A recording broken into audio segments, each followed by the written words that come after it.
ICT MCQ news good 3, 4, 5, 6, 7 পেলে কি পাশ করাবে শিক্ষা বোর্ড? কত পেলে পাশ করাবে শিক্ষা বোর্ড? 8, 7 না 6?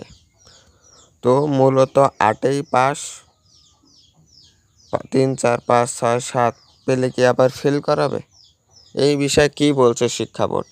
তো আমি প্রথমত বলি, আপনাদের 4th সাবজেক্ট যেটা যোগ হবে সেটা যোগ করার পরেও যদি যোগ করার পরে ধরেন আপনার 4টা সাবজেক্টে ফেল হয়েছে, 4th সাবজেক্টে A+ হওয়ার কারণে 3টা সাবজেক্টে যোগ হয়ে গেছে, কিন্তু আর 3টা সাবজেক্টে যোগ হওয়ার পরে পাস হয়ে গেছে ওগুলো, আর একটা সাবজেক্টে ফেল যাচ্ছে, তখন কি শিক্ষা বোর্ড পাস করাবে? হ্যাঁ, তখন পাস করাই দেবে। আর কারা ফেল করে?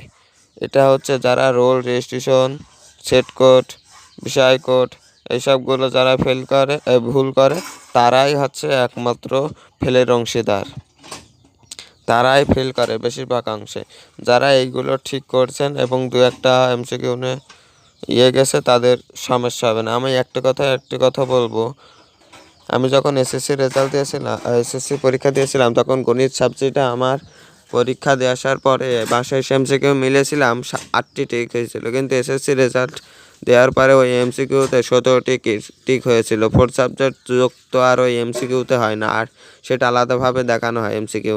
সেটা আমি এই জন্যই বললাম যে বিভিন্ন ধরনের সোশ্যাল মিডিয়া এমসিকিউ সবার তাদের এমসিকিউগুলো দেখবেন না, সঠিকটা দেখবেন, ঠিক আছে? নাহলে হতাশায় ভুগতে হবে। তো আমরা যখনই এসেছে আপনারা এমসিকিউ সাজেশন পেতে বা এমসিকিউ উত্তরমালা পাবেন সকল বোর্ডের, সেজন্য আমাদের চ্যানেলটি সাবস্ক্রাইব করে রাখতে পারেন, পাশে থাকা বেল আইকনটি বাজিয়ে রাখতেন।